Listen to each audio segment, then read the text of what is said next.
I don't know. I don't know what I'm doing. Anyway, we're here today with Jeremy Avilla. Is that how we say your name? Yeah, you actually got it right. Am I getting it right?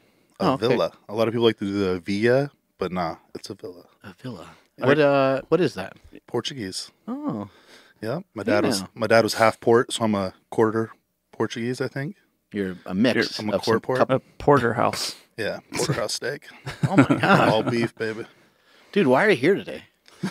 Well, I need a job. I was figuring I'd take one of those offices in there. I've seen everyone else has a job here, and they seem to be pretty happy. I thought maybe I could be the snack coordinator. It was going to be. It looks kind of complicated, and you actually exploded some of our snacks in there. I was going to say, you're not doing really good as far as like a snack coordinator because it's all over the floor. I feel attacked because those snacks exploded. I mean, nobody could keep those snacks together. Now, hold on a second. Maybe he's trying to provide more work for other people because if he's getting crumbs on the ground, I mean, somebody's got to clean the joint up. So you might be trying to. Well, you know what? I actually used to be a janitor. Oh. Yeah, I worked at this really nice Ivy League school. I'd go in there, solve some math equations, when I was bored, and go hang out with my best friend, Ben Affleck, after. Was that in between you deadlifting nearly 900 pounds and working at the mall selling jeans? Correct. Yeah, that's right. Yeah. You got a lot of time on your hands somehow. Yeah, I make use of my time. So this guy that's standing next to me today, Jeremy, he's been lifting with Jesse Megamind Burdick for a long time. Jesse Burdick has one of the largest heads in human history. It's true. One of the heaviest heads in human history. And, Jeremy is somebody that came to Jesse with a good amount of talent. He was strong, explosive right off the bat. I actually went up and lifted with you, shared the platform with you one day where it was me, Jesse, you. And Chris. And... Yep, and we also had Kyle Kingsbury. That's right. Was in the mix as well. And I remember we were deadlifting against some bands, and I was like, okay, I know that Jeremy's strong, but in competition and stuff, you didn't pull anything that crazy yet. Things have not gotten to be that nuts at that point. I want to say maybe you were like in the 7s still. So I was like, I still got some pretty good strength. I want to just kind of see like if I can, hang with him a little bit on something. And so we pull 3 plates and then 4 plates. We had a pretty good amount of band tension on there.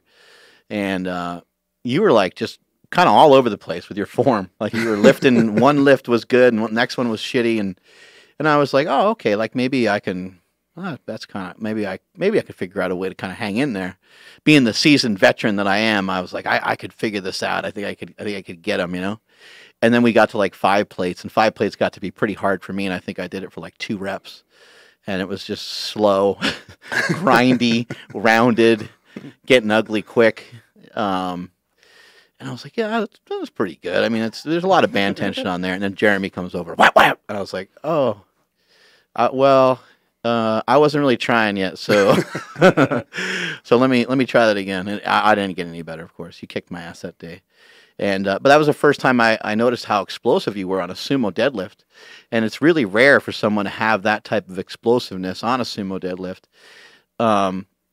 Being around the other lifters that you're around and seeing the way Jesse coaches people, is this just something that you just had? Like, did you just have this, or is this from speed training? Did you play basketball, or like, did you do some other explosive sport, or do you, what is it from, do you think? I'm not really sure. I've always been pretty explosive athlete, I guess. I was able to jump really high, when I was younger, and I only played football through high school, but I was always pretty fast, and I could always jump really well. I could always compete for the ball in there and things like that. So I guess that's the only thing I can really look dunk back a basketball, shit like that. Yeah, I can dunk a basketball. I got to get like a nice run and start that, kind of like dribble. Right. But I can get up there. A lot of the training we did like early on was just jumping, sprint work, and things like that going through football. So maybe that had something to do with it, but maybe just, something I had all along. What about other people in your family? Does anybody else have it, like, No. No. Yeah, I'm like the only one. I mean, you recognize how different it is, right? Like when I lift 3 plates or Jesse lifts 3 plates versus you lifting 3 plates.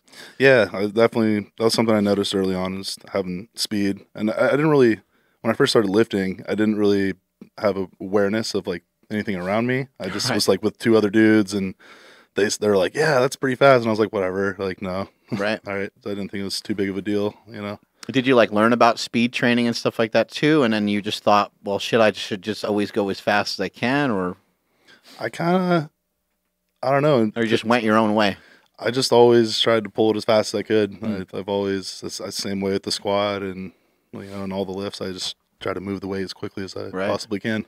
Now Jesse's had to kind of slow you down though too, right? Because that was leading to a lot of injury. Like you would, you're almost like a car in a way. Like if you put too big of an engine in certain types of vehicles, they'll frickin' blow apart because the actual frame of the car can't handle it. Yeah, the way I was training before I was with Jesse, I was getting kind of banged up pretty consistently, and he kind of showed me to deadlift heavy less. And that's probably been the best thing I've ever done for my deadlift, at least, is to deadlift heavy less. Hmm. So, and then, Yeah, you were just like deadlift happy. yeah, I mean, I was just, I loved it. It was fun, So I was deadlifting pretty heavy like twice a week and Right. squatting pretty heavy like twice a week. That was what I was doing before I was with Jesse. And I hit a wall for a while there. And my favorite part of the program with Jesse is probably the dynamic work. I think that's been the most helpful for me. Just be able to like set up on the bar 10, 15 times and get that first rep perfect. Yeah, that's something that a lot of people maybe don't have a good understanding of when it comes to powerlifting. So, like, if you were to, so 3 sets of 10 and 10 sets of 3 are virtually the same thing in some ways. Where they're extremely different, though, is that with 3 sets of 10, it's kind of hard to work on the form and technique that you would use as a power lifter, because once you get to like rep number 5 and rep number 6 and stuff, fatigue starts to settle in. And a lot of times fatigue can actually help you perform better. Fatigue can help you tighten up your form on certain lifts, but really to refine that top end strength, you have to do singles, doubles, and triples very often. So 10 sets of 3 with kind of short rest periods, you still get fatigued. You still have to kind of battle through it, but the weights are light enough to where the form could be really crisp every single time. Is that what you guys worked on trying to keep it perfect? Yeah, just when I first got to Jesse, I was yanking the bar off the ground a little too much. Not really. You like really, to yank it. I like to yank it. Just yanking that bar all day long, and then Jesse had to, put me on timeout. Do you yank it in your sleep sometimes? Because I don't know. In my sleep, yeah. Sometimes I don't even know when I'm yanking it. I'll wake up. I mean, I'll just Like a monkey. Yeah, like a monkey. It just kind of goes. It just defaults there sometimes. It's weird. You can't keep your hands off yourself. Well, you're a handsome guy. I mean, it makes sense. So what's your body weight at, and what did you total last meet? Last meet totaled 21.27, and I weighed in at 217 and a half or something like that. And yeah, I was probably training around like 226 to 7 for most of that. And then for the squat, you're wearing like what, 4 layers of gear? Yeah, of course. I got my Yep. briefs on, double ply underneath that. I can't believe I got it past them. I mean, hopefully I can pull it off again. It's amazing that you're lifting those kind of weights. I mean, that's just in knee wraps, correct? 804 squat. Yeah, and the knee wraps, classic raw. So 804 squat. I mean, it's when somebody looks at you, you don't have a lot of like you don't have any body fat really. You're very lean, and you don't look like a typical 800-pound squatter. Has huge quads and a big old stomach. You don't have either one of them. You have some meaty legs on you. You got muscle mass for sure, and you got tremendous amount of muscle through your abdomen and through your back and everything. And I am hitting on you, so that's just the way it is around here. But you don't typically see that. What do you think has led to this progression of your squat? Well, the squat was killing me for the last couple of meets.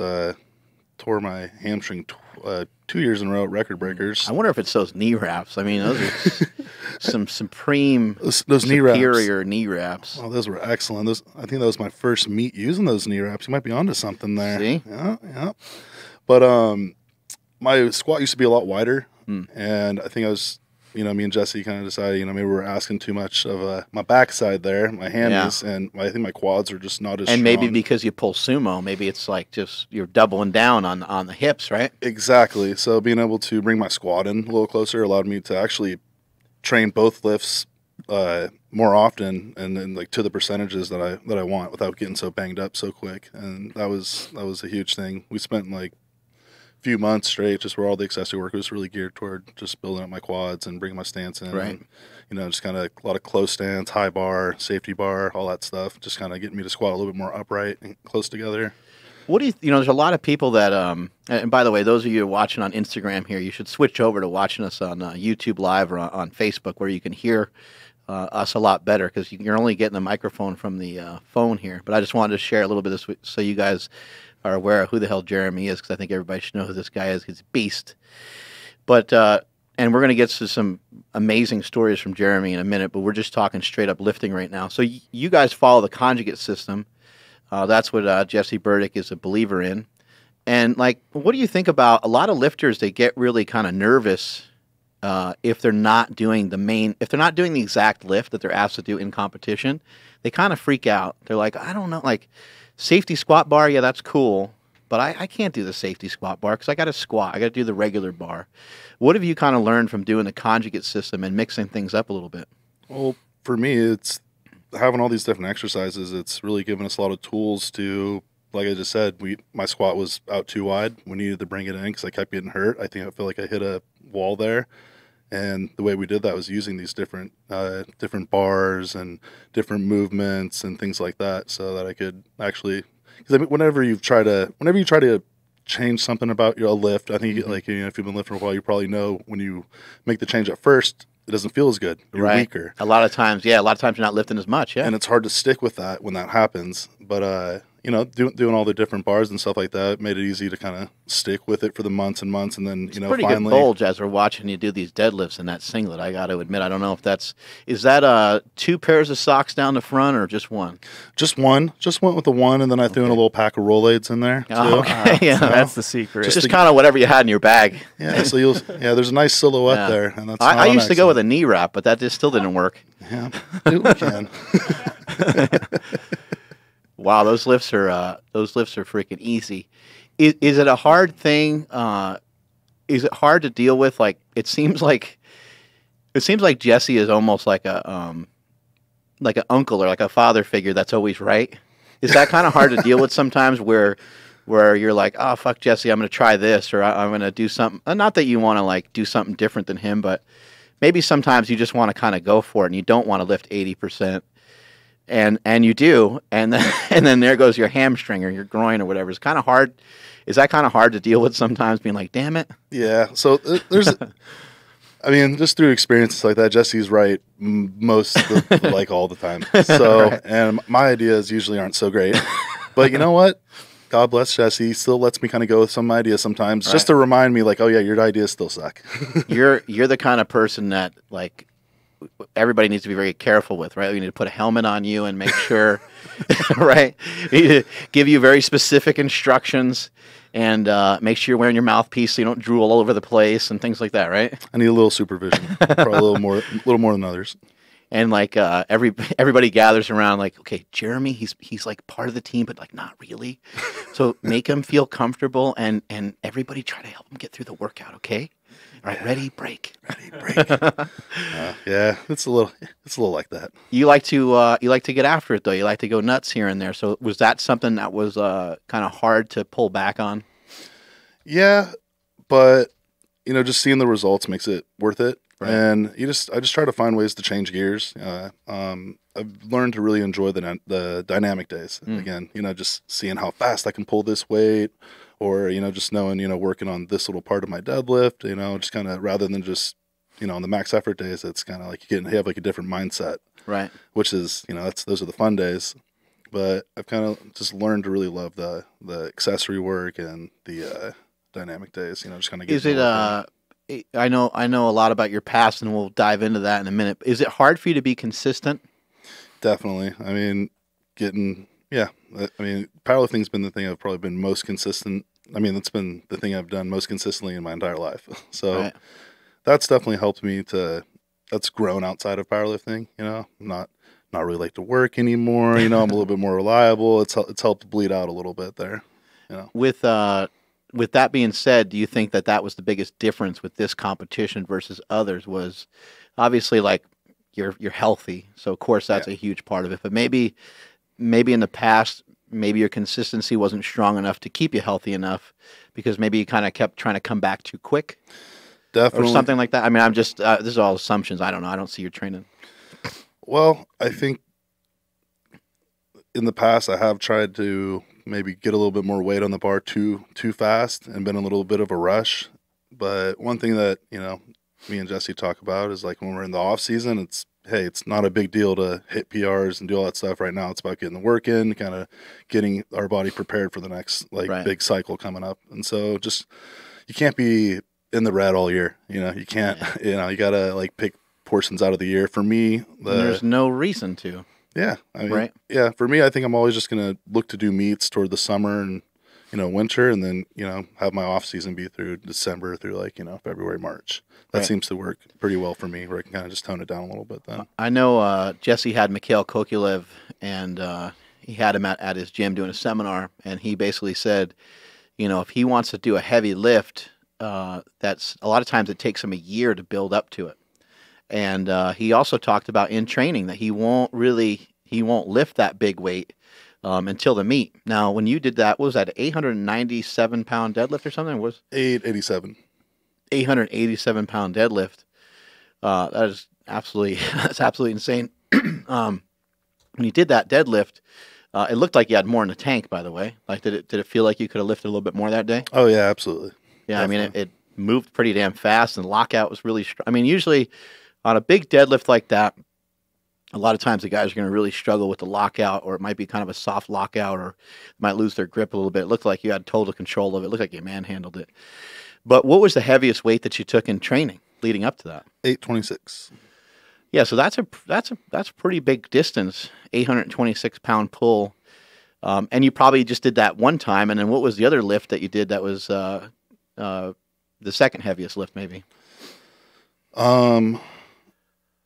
I mean, probably touched 765 or 8 a few times, not too much. Just because I only have so many of those pulls in the year. Right. I mean, if I could pull 800 pounds every day, I would. Right. If I, yeah, because it's fun, Yeah. But I can't, and my body won't let me. So gotta even on the days I feel really good, kind of just learning how to back off a little bit. Because if I pull 826 or if I pull somewhere in the 90% and I feel the speed on it, I don't feel the need to go up and wait. Like I'm like, okay, that one moved really well.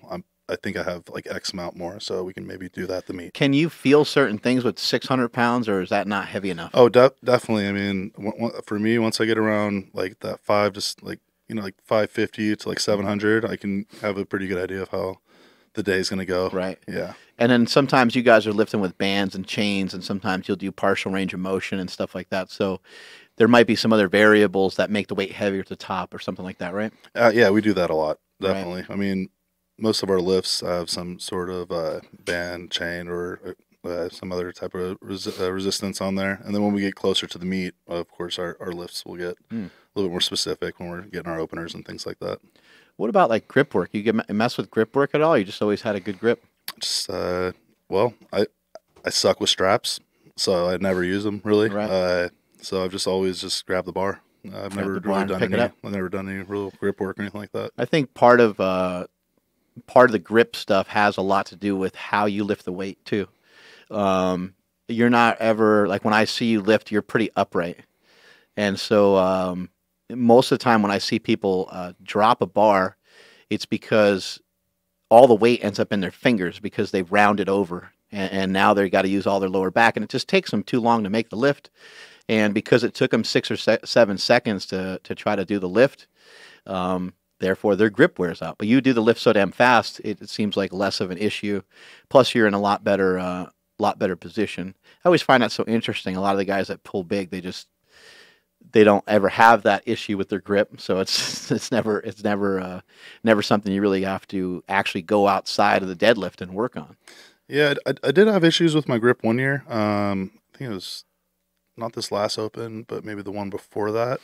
My hands were just tearing all the time. And I actually had Jesse's wife, Katie, help me out with that. She showed me like the wad stick or whatever, kind of filing the hands down, keeping them nice and smooth. Because when it has the uneven spots on your hand, that's when the bar kind of rips it up. And the way I pull too, I get my overhand kind of rolls a little bit because I pull off the ground a little bit fast. So it would like catch on those and like kind of rip my calluses up. You know, But I haven't had that problem in a Yeah. long time though, so that's been good. you know, lifting heavy is not relative. You know, it's kind of hard. It's kind of hard for people to understand that. But somebody, and people will get a little bitchy about this, but whatever. It just is what it is. Lifting 400 pounds versus lifting 800 pounds is not related. They're not related to each other. Even if the 400 pounds is max for you, it's not related to 800 pounds. Like things like tearing a callus and ripping your hand almost in half doesn't happen with 400 pounds. It only happens to the guys that are lifting like 700, 800, 900 pounds. The real big weights. And when you start getting into some of these guys that are handling, and like yourself, you handle an 800-pound squat. There's guys squatting 900 pounds. It's hard to kind of explain, and it's hard to understand the training for it because it just starts to get to be so different. Like you said, you can't put that weight on your back every week. You can't put that weight in your hands every week. It just doesn't. It gets to a point where it just doesn't make any sense anymore. And for you put together a huge total at a light body weight, and so that's also a factor. You know, if you weighed 330 pounds or 300 pounds, you might be able to say, yeah, you know, we could probably squat a little heavier more often, and you'll probably be fine. Or we can bench a little heavier more often. But you were able to put everything together all in one day. Did you go 9 for 9 on the day? Yeah, I went 9 for 9. It's I think the second time I've Did ever you go done 10 that. for 10? 10 for 10. No 10 for 10. Maybe we should have took a fourth. 10 for 10 is afterwards when you get some from the old lady. Oh, then yeah, 10 for 10. 10 for 10. 10 for 10. Hey now, there we go. That's 10 for 10. Hi, Irina. I love you. Shout out Andy Bell. What's up? 10 for 10. It only happened once in my career, but I did it. Yep, the old 10 for 10 trick. So you were able to build up the bench too, and the bench has been a weak point, and I think you said you benched around 430. Yeah, 435. So, yeah, the bench has always been a pretty weak point for me, but it's starting to come up a little bit. You know, What's the deal with taking a lap? Taking a lap? I've seen some videos of you taking a lap. What's going on with that? It's just usually, you know, when I do something stupid, Jesse makes me run. So, yeah. Actually, I haven't been having to take too many laps lately, though. There's some video of Jeremy, and he's like benching, and like I think he screws up his form. Jesse just shakes his head and goes, "Take a lap," and Jeremy just gets up off the bench and just sprints around the building. Well, this one's awesome because of his footwear. Oh yeah, his sandals. He's going with that Matt Wenning. Yeah. Hey, it works for Matt Wenning. He benched over 600 pounds that way. Yeah, and that's what I'm going for. The Matt Wenning. What's the deal with the attire at this facility? It's all over the place here. Yeah, it's all over the place. Look at that pink belt, the sandals. Well, I left my belt at I oftentimes leave my belt at the other gym, so I borrow my friend Andy's pink belt. That's my backup belt. Actually, that's the belt I first lifted 800 pounds in. So, love that belt. Is Andy kind of the mastermind of all this style that goes on over there? Or is it more Burdick? Man, Andy has his own style, so maybe Burdick's influencing everybody. Yeah, Nobody dresses like Andy. Jesse always talks about how you leave your shit everywhere. Like it'll even be like a big meet, and you're just like, can somebody let me borrow their belt? And it's like, wait, what? I don't think I've done a meet where I haven't forgot something so far. Yeah, I don't think that's happened. Do you think it's because like your nerves are going, or because you're so laid back because you're just going to do what you always do? Man, I just lose shit no matter what. Yeah. I mean, I don't know what. I mean, I've done it. I've tried to situate my life where I lose less stuff. I got the fanny pack. Irina got me this phone wallet thing, you know, so. But I mean, it's all just, I still lose it. I think it must be a big deadlift thing because Nsima has a crazy deadlift and he loses shit all the time too. He has those like tile things where he can like page his keys basically from his phone because he's losing shit all the time. It's really weird from Nsima because he doesn't seem like he would be unorganized. He seemed like he would have everything all lined up. Yeah. But yeah, he's very confused on where he puts things. I'm surprised to hear that. Nsima, get it together, man. I thought highly of you, man. Yeah, bro. Come on, man. What's going on? No, it's a big deadlifter thing, I guess. So there's a lot, you know, people are going crazy nowadays about diet, nutrition, and you got your own unique style. Yes, I do. Jesse's told me a little bit about your diet. Can you explain what's going on with this nutrition that you have going on here? Yeah, I mean, it's pretty simple. I mean, you just do about 80% of your diet. You got to eat in your car. 50% of your diet comes from the gas station. And the other 25 comes from drive-through, and then if your significant other, you know, you guys have those other dinners together, and then that's it. There you go. You just eat whatever whatever you feel like. Whatever, Yeah. whatever comes your way. Yeah. Have you ever had to pay attention to your diet in terms of aesthetics? Not too much. Maybe just eat a little extra protein and you're good to go. The only thing just since we're in weight class sport, I just I weigh myself a bunch, and just try to look at the number on the scale a lot, and if I have to cut for meat or Hey, you look insane in this picture. That's my favorite picture of you. Like you're grabbing your junk there too. Yeah, I was ready to die there. Maybe not die, but I wasn't feeling too. Was that 198? Yeah, that was the 198 cut there. Yeah, so I was hopping out of the Epsom salt bath. It's crazy, craziness, crazy talk. Crazy talk over the homeless Jesus. So do you are you able to basically just kind of eat what you want? You pretty much have always been that way, or are you somebody? Because some people say that, but they usually still eat pretty good. Are you kind of somewhere in between on that, or? I probably somewhere in between. I eat a lot of junk for sure, and I've always had a really fast metabolism and stuff like that. I'm not like the beacon for health and fitness as far as nutrition goes, but I try to eat a lot of. I eat a lot of meat. I try to get a lot of. I've always tried to. Protein's the one thing that I try to make sure I get enough of. I don't try to go crazy and get like 1 gram of protein per pound of body weight and like that. Stuff like that. But so many people are listening right now. They're so mad. But because to me in powerlifting, carbs are pretty cool. Yeah.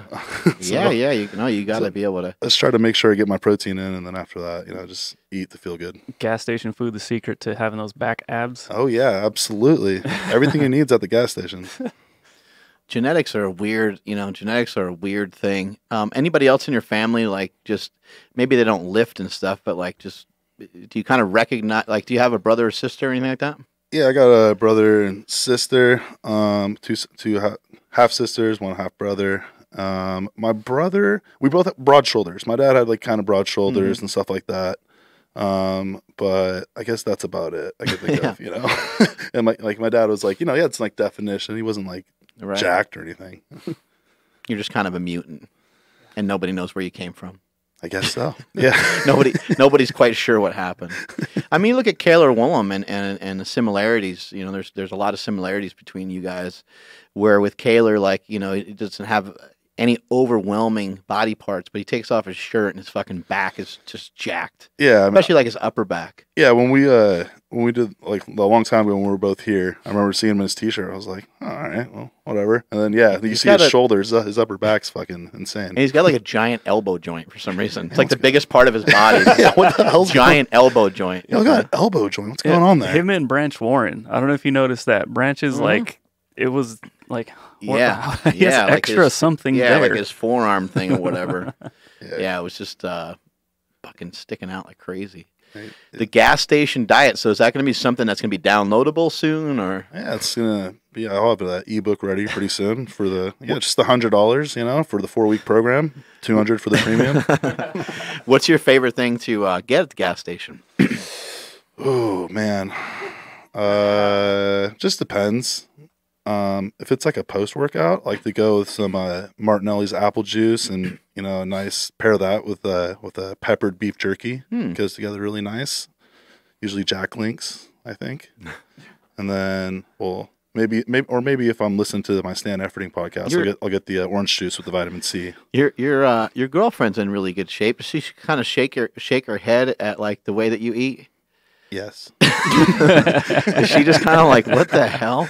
She gets so mad at me because I drink all the milk. She'll get really upset with me, or because I'm eating all the stuff. No, you know what? That's actually really frustrating when you are with somebody else that's not on this. They're not on a plan, and they're eating all your shit. That's never happened to me at home or anything, but that's happened to me when I traveled with wrestling. There was a lot of other guys that didn't adhere to a diet. And they would be like, "Hey man, let me get some of your protein or whatever," or they want something that you bought or whatever. I'm like, "You're so fat, you're not even a fucking diet. Why do you want my shit? You normally don't care about what you eat, so just go about your business and get McDonald's, Yeah, look at how jacked you guys are, both of you. You're back. Yep, back to back, looking stacked. Yep, yeah. She's way more jacked. Look at that. Look at that. So she's obviously very supportive of your lifting. What about your parents? Do they ever go to any meets or anything like that? Oh yeah, my mom's been to think almost all of them except for the first one I did. Oh, cool. Yeah, so she loves coming out to them. My grandma gets out there sometimes too, Oh, and that's stuff. awesome. So yeah, they're really. My family's super supportive of it for sure. And then your mom lives in this area, right? Well, my mom actually Or works in this area. You said? works in this area, then lives in Santa Rosa. Yeah, Cool. And you're tight with her? super tight. Yeah, me and my mom are. Yeah, we talk like every day probably. Is that something that helped you through some tough times that you had in the past? Oh yeah, definitely. Being close with your family, stuff like that? Yeah, definitely. Just through like my past, we have a very tight family. Yeah, we all stay in pretty close communication and stuff. That's really cool. Yeah. So, what was going on in your life before powerlifting? What was going on? We kind of have briefly touched on this before. We talked about it when we had Jesse Burdick on the podcast. I guess you had a past with addicted to drugs. Yeah. Right? Yeah. And how did that kind of unfold? Well, I started at a really young age, or yeah. I mean, in my family, drugs and addiction. Like a lot of families. I mean, you dealt with that yourself. Yeah. A lot of my family. I have not really shared a lot of that, but like a lot of it runs very deep in my family. Yeah. And I'll see that a lot of times too. I mean, it's usually not one person in the family. A lot of times, sometimes it is, but usually you can kind of see it sprinkled throughout. But yeah, my family, drugs and addiction were pretty much have run rampant through through the whole family. Like my dad, uncle, and aunt. I've all had their battles with that. And were you aware of that when you were really young, or no? I would say I became like my dad passed away when I was 8 due to drugs. He I think it's like checked him. He was on like doing like the meth or whatever. So Right. he was like kind of like out of his mind a little bit. He was doing crystal meth. Doing the crystal meth. Before it was cool. Yeah, but way before it was cool. All right, way before it was cool. Like I didn't know like exactly like that they're doing drugs. I just Right. knew that like the people like passed away or whatever. It wasn't. Right. I mean, I probably found out like how they passed away when I was like 10 or 11. So yeah, I mean, I was always growing up. My mom was like super protective because my dad had passed away to drugs, uncle and aunt, and all suicides too. So like very very, everyone. So because of all that happening, like everyone in my family, that everyone was very protective of like the younger ones, right? Right. So I was always hearing about drugs and things like that since I was a kid. Even like 12 or 13, my mom was super protective, like, and so we talked about it a lot and stuff. But something switched over once I got a little older, where when I was like younger, I was very anti all that, because of all the things that happened. But around like 12 or 13, I started getting pretty into it. So yeah. What do you think? Do you feel like at that age? Do you feel like, or even today, I guess? But we'll just go back to that age. At that age, did you feel that there was something missing? Is that kind of why maybe you reached out for that sort of thing, or just simply with a crowd that was kind of what other people were doing, and so you kind of went with that? I even at a young age, I drank and did a lot of drugs on my own, like alone. Just always felt so uncomfortable. Like even in 7th grade, we had like a dance coming up, Right. And so like I would like drink a little bit before school and stuff like that. Wow, that is like, a dangerous thing to learn at such a young age. Yeah. That like, hey, if I drink some of this shit, it's going to take some of the edge off of going to this dance. Yeah, so That would be very dangerous to know that at a young age. Like knowing it as an adult, it's like you can kind of pick and choose when you do it. You can be like, oh, I'm going to have a drink going into this social setting because it's going to be weird. yeah, because like my thing was like I'd be like at home, on like the weekend, maybe like one of my other homies or like just chilling, like drinking. I'm like, man, I feel great. If only I could feel this way all the time and around people, they would probably like me and I'd be super funny. So my plan was to be super cool guy at the new school I was at. But here's what actually happened. I got blackout drunk halfway through the day. Was going to one of my classes, fell into like a thing of mud. Teacher saw me. They called the ambulance. I got picked up in the ambulance. The whole school saw me. I came back like 5 days later, like, hey, it's Chunky Boy, or whatever the fuck they're calling me. And I was like, sweet. That plan went awesome. So yeah. Everybody kind of knew that you were drunk. Yeah, definitely. I was like pretty well known for doing a lot of drugs and drinking and stuff. I kind of just think I identified with that, I guess, at the time, Figured out a way to get your own access to those things, or how were you able to get? Oh yeah. I mean, I guess people have them at their house and shit like that, right? Well, yeah. Well, me and one of my best friends, buddy, growing up, we would go bother the homeless people, bring them some batteries and candles, and they'd buy us some 40s. You know, pretty like we were helping each other out. You know, Yeah, yeah. helping out the community. Wow, Yeah. that's wild. Did like your mom kind of learn this stuff like later on? And Nah, I was getting caught all the time. oh, okay, I was getting P tested since I was like 13 or 14, yeah, growing up and all that. And yeah, I got started getting more serious trouble later. I got like a DUI when I was 16, so that was great, and got on the probation and stuff. So I had to go Right. to school with a little pager on your ankle and all that kind of good stuff. So the consequences, as I got older, got worse and worse and worse. But um, any violence? Did you get into fights and stuff too, or not really? yeah, I got into I got into fights, but not necessarily just because like drinking and stuff like that. I got into a few little fights, but I mean, wasn't- sometimes they go hand in hand because like there's just some, you're just out of control, I guess, in some ways. yeah. Or was it normal? Or you think it was kind of like normal kid fight? I mean, I think it was a lot normal like kid fight. yeah, I mean, a lot we of got- kids get into fights. Yeah, we got into like fights here and there with other Right. people and stuff like that. But I don't think it was anything like out of the ordinary too much. Right. I was mostly damaging myself when I would get drunk. I'd like trip and fall and bust my lip, or Right. bit through my tongue once. Hmm. lots of stuff like that. When like so growing up, you kind of have learned that some of the other family members had drug issues, and you mentioned there were some suicides and stuff. Did your dad did he kill himself? Yeah. Yeah, I guess he had him and my mom had split up. They were Mhm. married, but they split up. So Right. I think that was kind of like maybe one of the catalysts for him. Right. He was also sober for a while. My mom's sober as well. So like Hmm. they were both sober for a while, and then he had like relapsed. So she like booted him out, rightfully so, and then he did what he did. Yeah.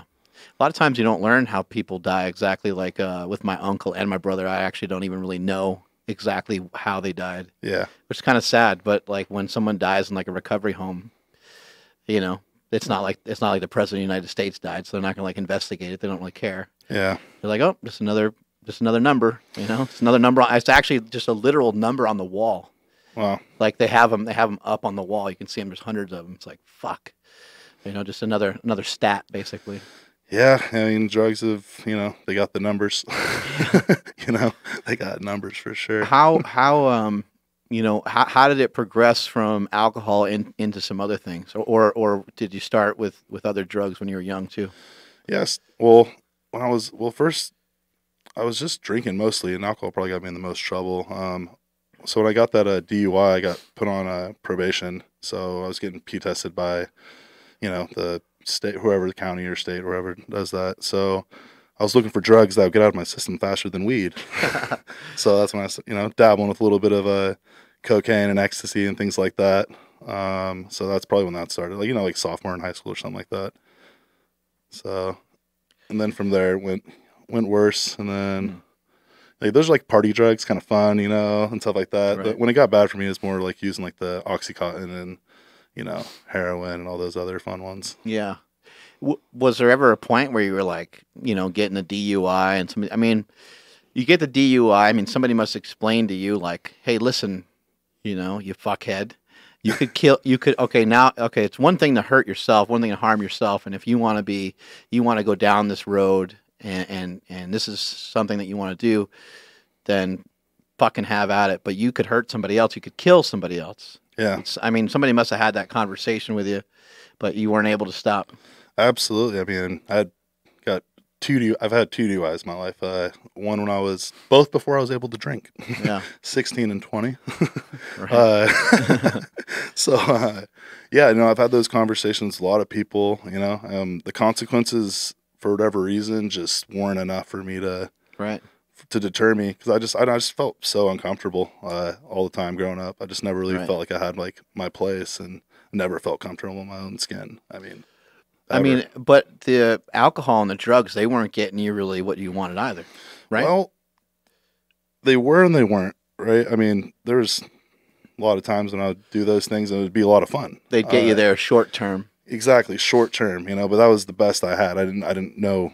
I didn't really have any other tools, or I hadn't really taken the time to develop anything else. I'd always, you know, if you always reach for the hammer, the only thing you know how to use is the hammer, you know? So I was always use this for everything. So I was getting hammered all the time.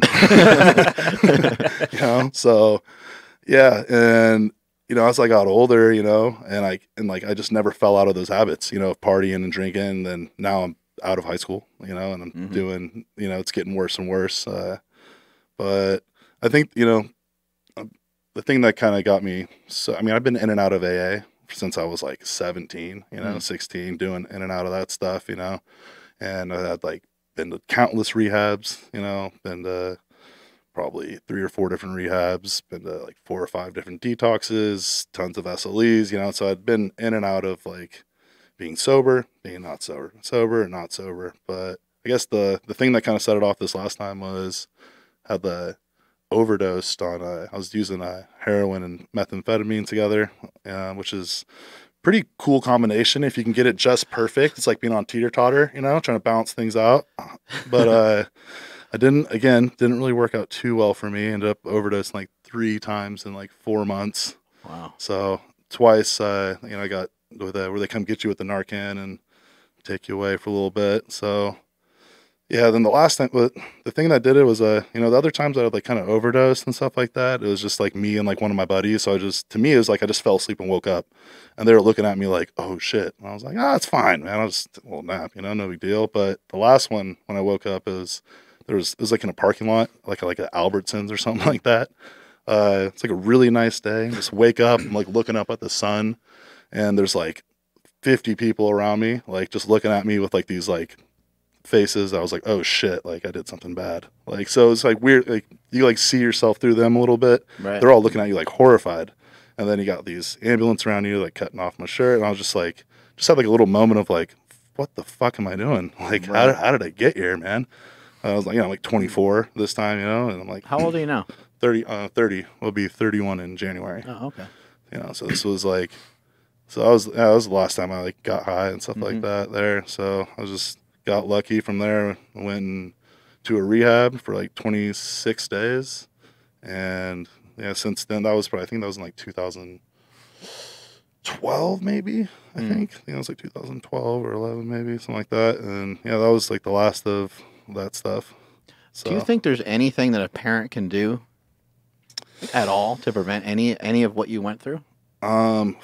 Man, it's Like, it sounds like probably not. a beast. I mean, Like, you're my mom got help from a lot of people. You know, Yeah. she hired like a interventionist. You know, we did. yeah, because she knew what could be the end result. Did you feel enough love in your house? Like, you got enough hugs and kisses and shit like that? Man, I got tons of love. You know, Right. I mean, my mom, like my family, like they're like that definitely wasn't lacking there at all. Right. It was just So it might be like it's your own journey. I think sometimes like my brother, he would always say he wasn't built to be here. Like he was like, I'm not built to be here very long. And he kind of, even when he was like sober, he'd say he still hated life. You know, he didn't go through moments of like hating life and not hating life. He fucking always hated it. And so that's what makes it so easy to talk about it nowadays. It's not as painful to talk about it because like, he told me that many times, and he meant it. I think he really meant it. He was, for whatever reason, I think he was kind of like a tortured soul, if there is such a thing. He really butted up against himself every day, and I can't imagine what that would be like. You know, to be depressed or to be happy and to have, you know, some highs and some lows. That's cool. I can deal with that. But like his were off the charts. Yeah. You know, and I don't know anything about what that's like. So. I think a lot of people place a lot of judgment on that, and there's a lot of mental health issues, and a lot of people that you were giving candles to and different things, like those people end up on the street because of mental health issues. And a lot of people just judge it, and they just dismiss it, and they're like, oh, it's the guy's a loser, you know, the guy's a bum. And well, okay, the guy got addicted to drugs, but the guy probably has some really fucked up circumstances that got him to where he is. And it sucks that he's there, but you know, there's not a lot of easy solutions to any of this. Yeah, I think it's pretty easy for people to kind of say that because it's kind of a complicated issue. So when people don't understand, it's just easy to just, oh, he's just fucked up. Oh, he's just not trying, you know, or he doesn't have the will, you know, this, that, or the other, you know, all that kind of stuff. But, you know, people do have, you know, the mental health issues are tough because you can't see them. When somebody has cancer, their hair's falling out. It's like, oh, their hair's falling out. You can see it, but you can't always see it with people who are, towards you. Look at people like Robin Williams or lots of people like that, who look so happy and stuff like that. Right. So it's hard to identify. And then there's some people who maybe are on the other end where they're crying about every little thing. So, you know what I mean? And they're, I'm so depressed. I lost, this, that, so, so some people are like, oh, it's just bullshit, but there's a lot of gray area in there. And I think you just, hopefully the people, if you're, someone who's struggling with that stuff, hopefully you have people around you for when you're ready to accept help. That helps around you at least. One thing I learned from powerlifting and from pro wrestling was to just never really judge other people's pain, period. Like I did that for a while, and it's just not productive. Like I would just say, oh, that guy's a fucking pussy. Like the guy can't wrestle this week. He's just being a bitch, and I would be frustrated, and then, but it didn't do anybody any good. And I was like, you know what? Why? That's what a shitty mentality to have. Like maybe that guy's just really hurt, and you know what? It's none of my business. Yeah. Or maybe he just doesn't feel like getting in the ring, or maybe the person doesn't feel like benching heavy for that day, and they want to blame it on their shoulder or whatever. So what? It doesn't hurt. I can try. All I can do is try to encourage people. All I can do is try to be friendly to people. And if they say they're really hurt, if we're friends and they got no reason to lie to me, all I can do is believe them. Yeah. But the point is, you don't know the kind of pain that people are in, period. Life can be very dark, and life can be very fierce at times, and not everyone always has the coping skills to be able to figure out how to deal with everything. Yeah, definitely. It's hard. Everybody reacts to things differently. For example, like I lost my dad, my uncle, and my aunt, and I did what I did. I felt like that gave me like the green light to do all the drugs I wanted, and I got a lot of slack because people felt bad for me. They're like, oh, the poor little fucker. Look at all the stuff that's happened. Yeah. So like, and that's like your identity. So when you're 17 and you're at school and you're the new kid, as you mentioned, and you're the guy who drinks, well, now you're the guy who drinks, and this whole image gets painted of you. Oh, he's not just the guy that drinks. His dad took his life when he was, when Jeremy was only 8 years old. Now it's a whole different thing. And it's like, oh, it's a whole story that's created. And the hardest thing in the world to ever do is to fight and try to figure out how to overcome like your own identity. Yeah. Definitely. Now you got to be a different person. And then the guys that you would, I'm sure like in this process, you're, you end up with some pretty grungy friends, right? And there's people dealing shit and doing this and that. And those are all people that are in your circle. Yeah. I ain't doing that anymore. Like, what? What do you mean you're not? No, I'm not into that anymore, man. I'm doing some different stuff now. No, what do you mean? What are you going to church, bro? Like, what are you doing? Like, don't be a bitch. Come on, man. Yeah, come on, bro. What are you This doing? one time isn't going to kill you. Yeah, for me, I just changed my number. You can't even be around those people. It was funny, like, and you run into them everywhere you go, too, because I would get in trouble, have to go to a program, go to a sober living house, and I'd be, like, in the sober living house with, like, 3 of my buddies. We'd stay sober for, like, 5 seconds. Be like, hey, man, what do you want to do? I don't know, you want to go to that meeting? Oh, yeah, sure. Or we could, yeah, let's do that. So, like all 3 of you are the devil on the shoulder, and there's not one angel to pull the other way. Nobody has a good fucking idea at all. So it's just like you have to just cut. And I always felt like I had to explain myself to people, but this last time I was like, fuck all you guys, you don't care about me. I'm changing my number. If I run into you, if we're meant to be friends and my wife, then I'm sure it'll work out. Right. But, Are you religious at all? No. Not really. I've been to church a few times, but definitely not wouldn't consider myself like a religious person. Do you believe in God? I think there might be something out there, I don't, I don't rule it out or anything, I just asked that because a lot of times, that's part of the steps, right? That's part of the steps. So you got to kind of, I guess, agree that there's a higher power or something like that, right? Well, just the main idea there is just that you ain't it.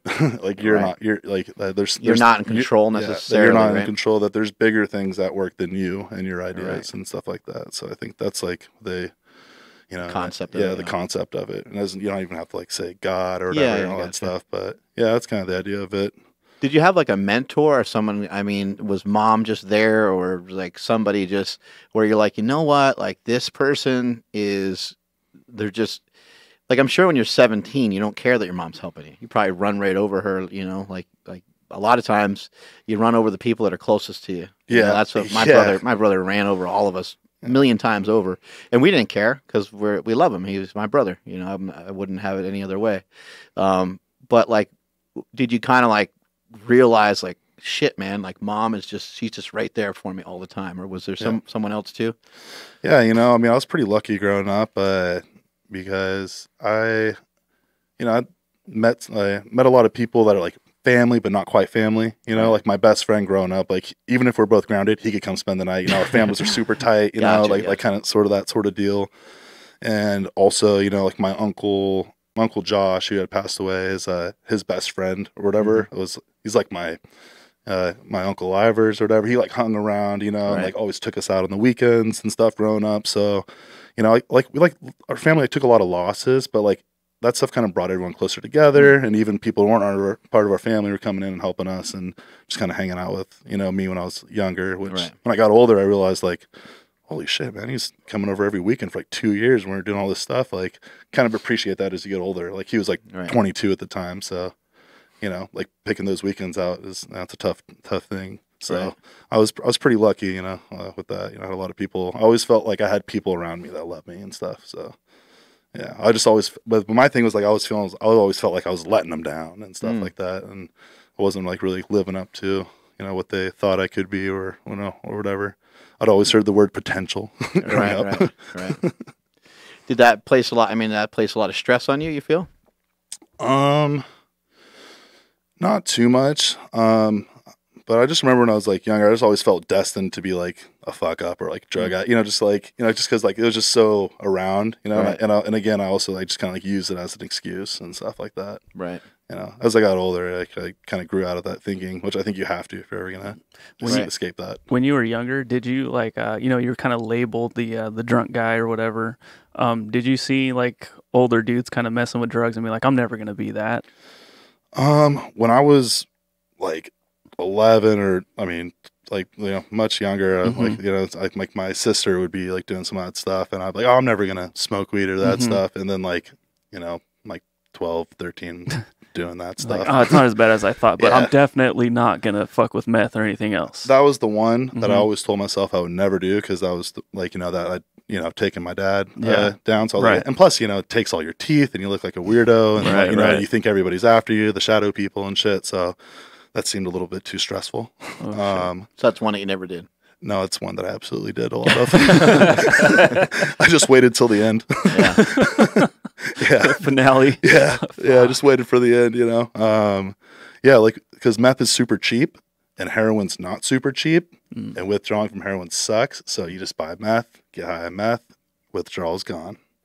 So and that's like a pretty common thing. Like for like, you know, back when we're in Santa Rosa where I'm from, it's like whatever story I'm saying is the story of like a bajillion people there. Like we're all like, you know, we're like in high school, we're all doing the Oxycontins together, you know, all the guys on the football team, you know, hanging out. And then once Purdue Pharma took that away, like kind of where you couldn't smoke it or shoot it or do all the fun stuff with it. I mean, it sounds like a weird comparison, but like for you, like to me, like drugs, you know, have such a crazy stigma to them.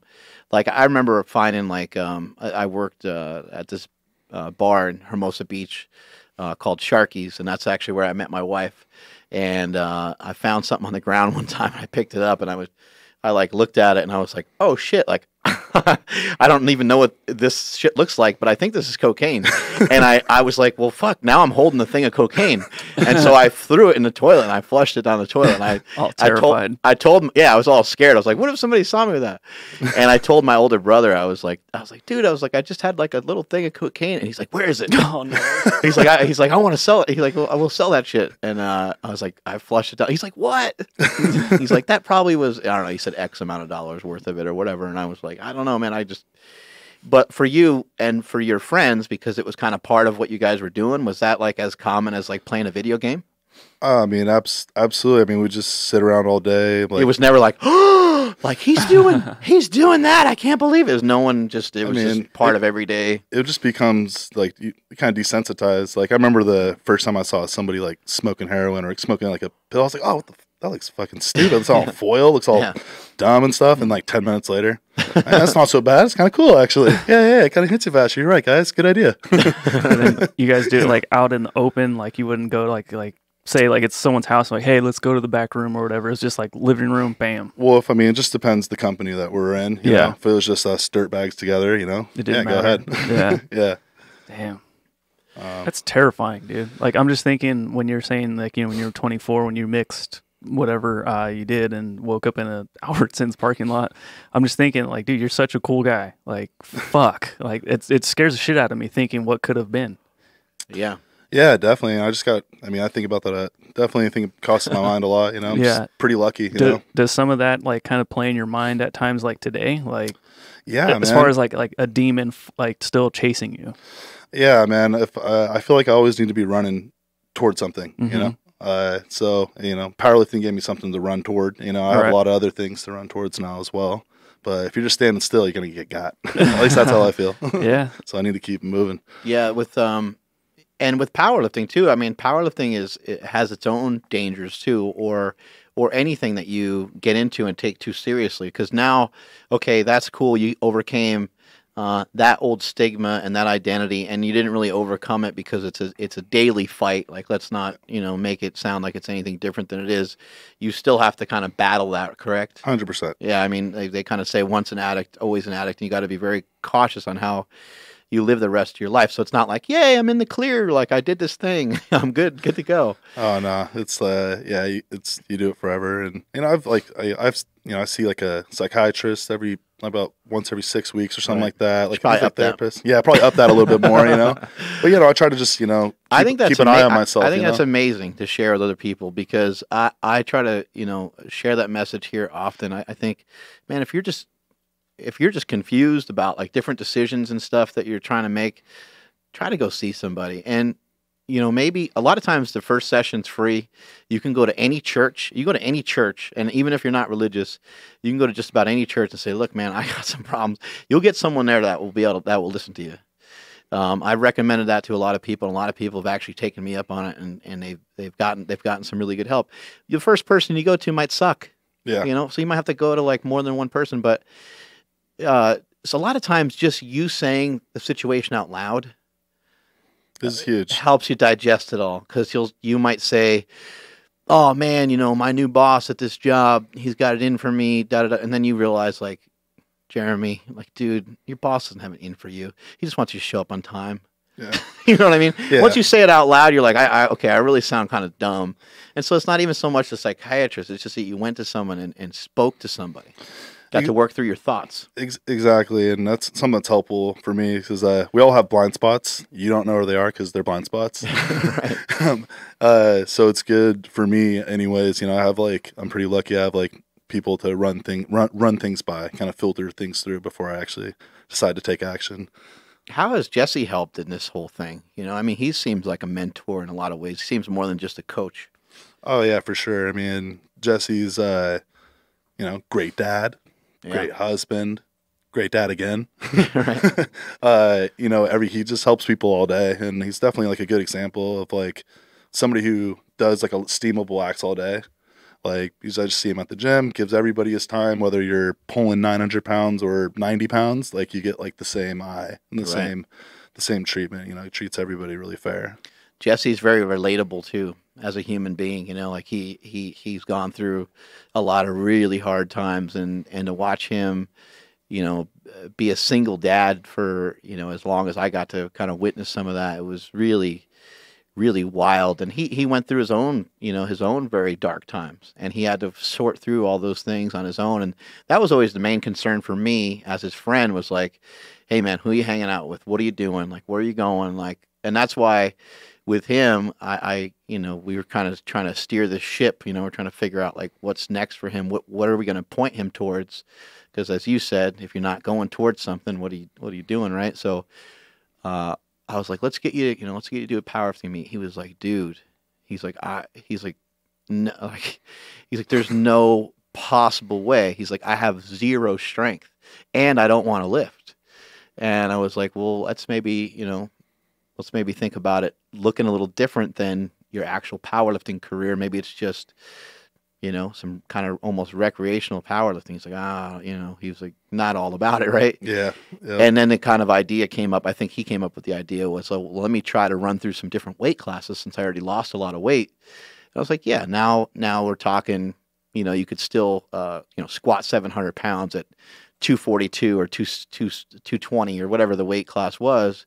And it can sound a lot more respectable, and it's not gonna deflate his ego, right? Yeah. And so that's what we did, and we set our sights on these different things. He had these different goals, and he was able to kind of recalibrate his life and get himself just feeling good again, and feeling happy. But as I was going to mention before, you got to be kind of careful about these identities that you have. You met a wonderful person. You have a great girlfriend. You guys seem to have a great relationship together.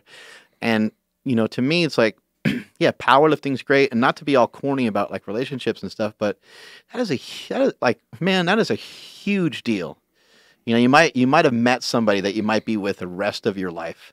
You might be 85 years old. You might be the same with the same person. That may sound great. That might sound bad. Yeah. Depends on where you're at. But that is a huge deal, and that is something that is really important. And so your identity isn't necessarily that you are. I don't want to say just a powerlifter. You're not a powerlifter. You're a powerlifter that does a lot of other things too. You got a lot of other responsibilities in your life.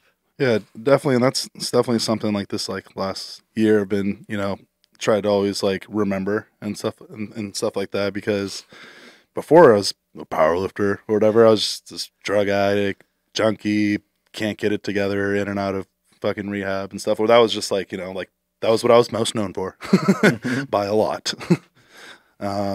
So it was just, I was like so happy to be known for something else, and like, and plus in like powerlifting, nobody knew anything about like my past prior. So it was just like, I was just this different dude, and it was great. Like I really liked that. That was like very nice. And you got to be a little cautious too, because like, what about after powerlifting? Or let's just say that, you end up with an injury that doesn't really allow you to compete at the level that you want to compete at. You can't just really do it anymore the way you want. Are you still kind of trying to hang on to being the powerlifter guy, or are you able to kind of move into some different things, Well, I think just the experience of getting into powerlifting and sticking with it, and there's times when I probably could have gotten out or things like that, but I stuck with the powerlifting and it worked out. So I feel it's given me confidence that, hey, if I was able to do this with powerlifting, I can probably do this with something else, Right. I'll probably be able to apply this somewhere else. And then that's kind of what I want to do, prepare for, because we're not going to be able to lift these weights forever. Everybody has a shelf life. What do you do for work? I work, coach classes, cool. personal training, work with people online as well. I work out in San Francisco at the Park Gym. Awesome. So I teach a powerlifting class there a few times a week. Sweet. Yeah, just, we do like the max effort days there. Yeah. And then, on their own, if they want to do the repetition stuff on their own, they can. We're actually opening up a new gym, 12th and Geary. That's cool. Yeah, so that'll be cool. Your girlfriend trains people too, right? Yeah, she works over at Stanford. Okay, so you work at different places. Yeah, working at different places. She teaches Olympic lifting over there. She has a class over there. She's kicking butt, and she. Is it embarrassing that she's stronger than you? A little bit. I mean, yeah, she can lift way more things over her head than I can. It's impossible. For sure. You can't do it. I mean, overhead? No, it's impossible. I mean, I remember, and Jesse Burdick's wife too, Katie Hogan. Mm-hmm. I want to say, I maybe get the numbers wrong, but I want to say I've seen her like overhead squat, like maybe like 275 or something. Maybe it was even just 225, but I can't do either way. I can't do either one of those. I might be able to figure out how to do a plate, but I think I would fall. Yeah. I think I'd. I saw you put your seatbelt on earlier, so I don't think that the overhead. You were impressed. I was impressed. Yeah, that little extra push. Yeah, right there. A little extra blood flow to the lower front region. Mm-hmm. You know what I'm saying? That's how I show my impressiveness. 70% of communication is nonverbal. Oh, yeah. Hey now. Hey now. The other thing about all this is like you going through everything that you went through, and you're gonna fall down when I say this. You seem and Jesse's gonna roll over in his grave, and he's not even dead yet. But you seem extremely intelligent. Like you seem like you've learned. It seemed like you've learned a life's work of knowledge going through what you went through. Yeah, I mean, spend a lot of time just trying to like figure myself out and figure out like you're not a knucklehead from the streets. You know what I mean? Like a lot of guys are. A lot of guys are like, hey, I don't know what I'm going to do next. You're definitely. I mean, I don't know if you're into like reading books and shit like that, or I don't know what you're into, but you've obviously you've learned a lot. Going through this, and a lot of people don't ever scrape the surface of any of the things that you did. You did at such a young age that there's people that are 40, 50, 60 years old that have never dug deep because they never had to. So they never had the resistance. So while it sucks, you went through everything you went through, at least you got to learn some of these. I mean, shitty way to learn them, but you had an opportunity that maybe other people wouldn't have had. And it's, great that you're still here, as a result of all the crazy shit that you did. Yeah, I mean, I'm not happy that all these things happen and stuff like that, but I love my life today. I like to be here talking to you. You know what I mean? Like, this is great. Like, when I first got out of rehab, the last time I ever got out of rehab, my buddy Tyler, he actually used to work with you in I know Tyler. Yeah, crazy ass Tyler. He's down in like Los Angeles area. He's Malibu, or just outside of Malibu in Agoura Hills. Tyler a lot. He's a good dude. Yeah. So man, that guy, I kind of hooked up with him somehow right up because we were both kind of in the rooms a little bit. So I just kind of linked up with him. Skinny as hell. He was always trying to work on being jacked. Dude, he could never figure it out. I stayed on his. I lived with him for like 3 months, and I would just stay on his like hardwood floor in the living room. Me and this other buddy, and we would just. We're doing West Side for Skinny Bastards. I think the program we're doing. If you're under 200 pounds, you're Skinny Bastard. Yeah. So we're like Joe DeFranco or something, right? Yeah. So we're doing that program. I never even heard of powerlifting. I was just like, I can stay here and you have food, tight. Because my family they weren't really fucking with me at the time. They're like, no, hey, it's good you went to rehab, but maybe you stay out there a little longer. It's like, okay. That does happen. Your family can only handle so much. Yeah, I had to like earn my way back in. I'm allowed back at Thanksgiving now. But yeah, Ty got me. This is the one that kind of got me into the powerlifting thing. We used to just hang there and we would watch, the fuck your elbow video, and we used to watch this other really funny one. It was you and Jesse, and you guys are talking to these CrossFit people. It's before you met either one of us. Yeah, before I met either one of you guys. And this nerd was like, "Yeah, it's all about kilowatts to something," and you're like, "Yeah, it's all about kilowatts to power out." Right. And you guys, talking about eating Doritos in between the sets. So we would do the same, chocolate milk Doritos and stuff. Great. We would have eating competitions at night so you could gain the most weight in an hour. So like, dude, Jesse and I found like magical powers from specifically Doritos. Dude, Doritos, don't sleep on Doritos. It's crazy. I don't even know. Like Jesse and John Kiefer. John Kiefer was like. He was like, hey, listen, when it comes to like unhealthy foods and foods that are bad, he's like, it's just like foods that are good. Like not everything about them is good. And just like foods that are bad, not everything about them is bad. He's like, a Dorito is so fucked up that you don't even know like its original form. Like, what was it? And he goes, I think you guys need to eat more foods like that, that we don't know what they originally like were. Like, where did it come from? I guess it came from like corn, right? At some point. But you need like, it needs to have all this crap on it. And he's like, I think it will help you with like weight gain and stuff. And I don't know, Jesse and I were just at the time, we would still eat. Like, I don't want to say healthy necessarily, but we would kind of like you're saying, like eat a lot of protein and make sure that we were doing stuff to support us staying big. Yeah. But we would still get after it with things like Doritos. Yeah, because we were just trying to gain the weight. I mean, when I went to rehab, I was 159 pounds. I gained like 20 pounds while I was in rehab. Are there pictures maybe on your IG that we can find, or you got? Not on the IG, but I do have. I got one I could probably look up in a second here. Let me see it. You can pull it up later and just I'll pull it up later you can for you. send it to us and then we'll share it because we're going to do a bunch of videos with Jeremy later. We got to get video footage of his back abs. And him and Filipino Thunder are going to bang out some squats today. I think you mentioned you were going to do a walking lunge with whatever Marcus did for his max squat today, right? That's correct. And then you're going to switch that into a overhead press. Yeah. Into a with the bands and chains as well, and a hip circle on, and a hip circle on. Don't forget and you're going to turn it into overhead box squat. That's right. Overhead box squats are the future.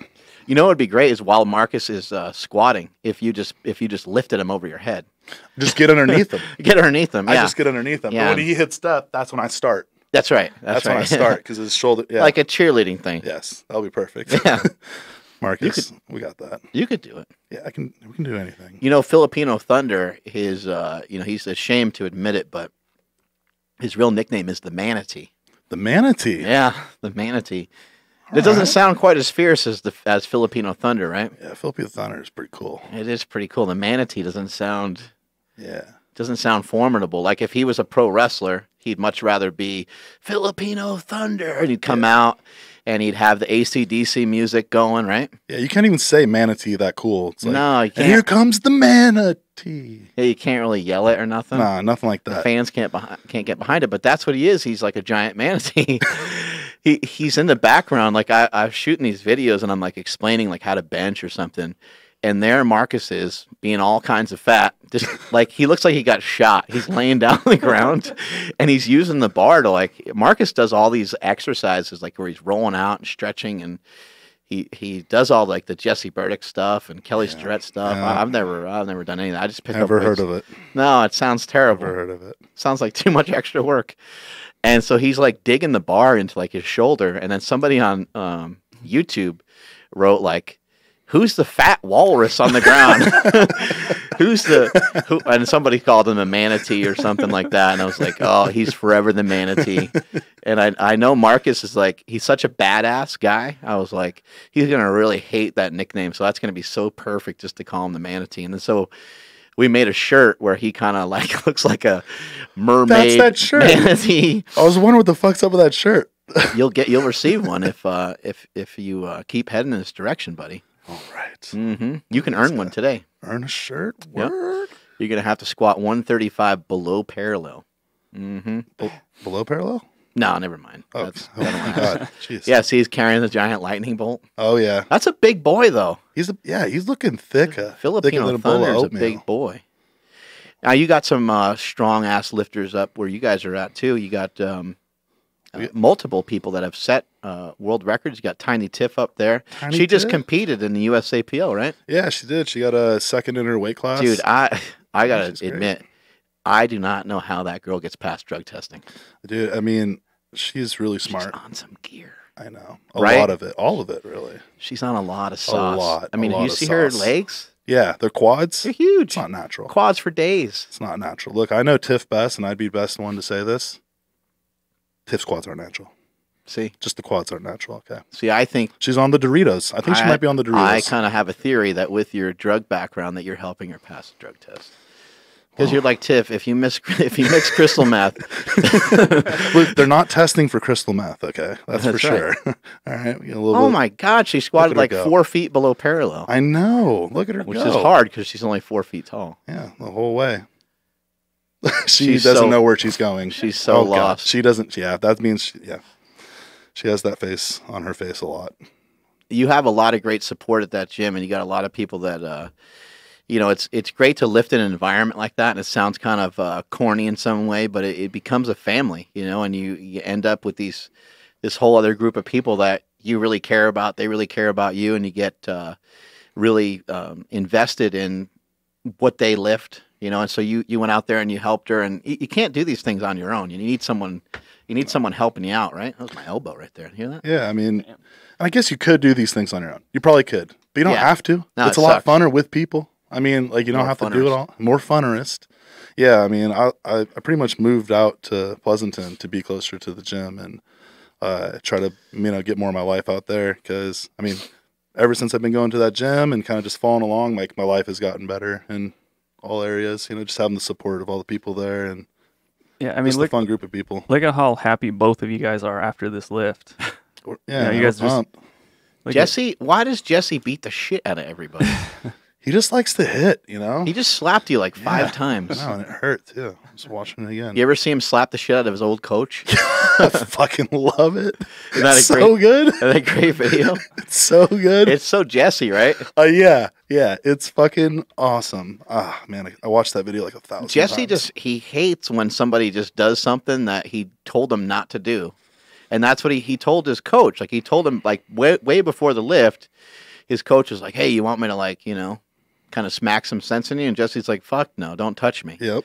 And then his coach smacks him, and Jesse's like, fuck you. And he just kills him. Why does it say miss? It looked like Jesse had a direct hit here. Yeah. Wow. Oh. Yeah. Go pick your hat up, sir. That's amazing. Oh, I could watch this forever. It's so good. Ted O'Neill getting that bitch slap. I know. Jesse has like the best like dad mad. You know, he goes dad mad real quick. Oh, yeah. I'll be like talking to him. We'll be talking about something. Out of the corner of his eye, he'll see someone doing something stupid and be like, hey, put that down. I'm like, he does that when I'm on the phone with him too. Yeah, he's like yelling at people. Yeah, definitely. He has eyes everywhere. He gets fired up.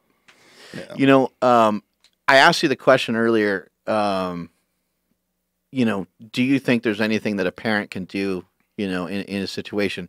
Let's just hypothetically fast forward 10 years and you got a kid, he's, you know, or 15 years, you got a kid that's like a teenager.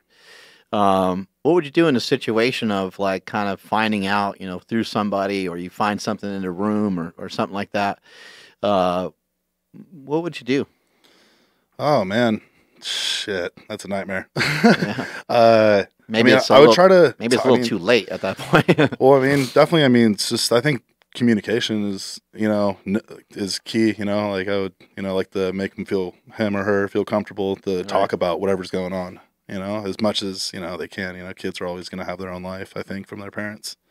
But if it got worse, I mean, I think, you know, just trying to get out the problem quick, you know, whether it's rehab or something along those lines. I mean, it's just it's just a tough one though. It's hard to know when like kids are young, like, hey, is this just like a phase? Cause like I've like some people kind of, they touch a little bit and then they're done. You know what I mean? So it's, you know, you don't want to like, you know, cause once you send a kid to rehab, that's like that in itself is pretty traumatic, not traumatic, but like, it sucks, you know, for the kid doesn't understand, you know, it's hard for kids to understand that, you know, at the time they feel, you know, I know like I felt like when they sent me to rehab the first time, I was like, felt like abandoned or whatever, like, oh, you guys just don't want to deal with this or whatever, you know, stuff like that. Yeah, you just want to kind of push it out onto somebody else. Exactly. But I think the only thing you can do as a parent, in my opinion, is, you know, you have to be careful with how much you protect your child.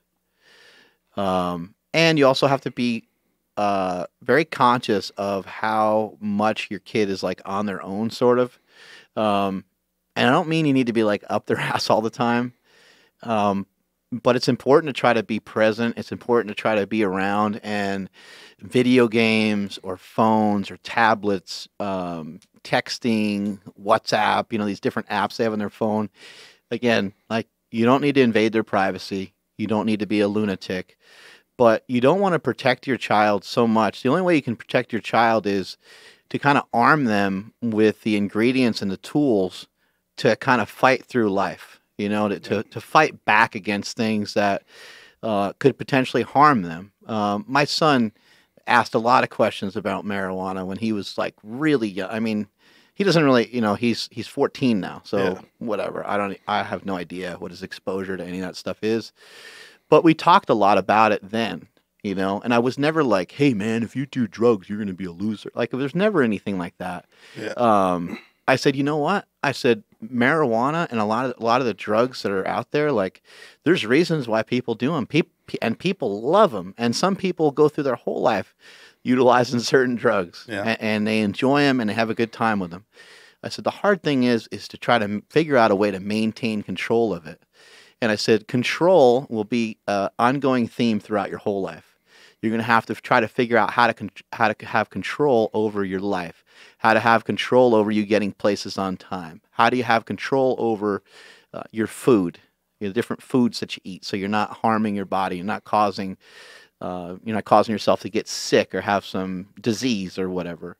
The control is going to be a big factor, and a lot of times these drugs, once you get in deep on them, you tend to lose control. But I said some of the best songs, some of the best poetry, some of the best books in the history of the world have been written because people are high.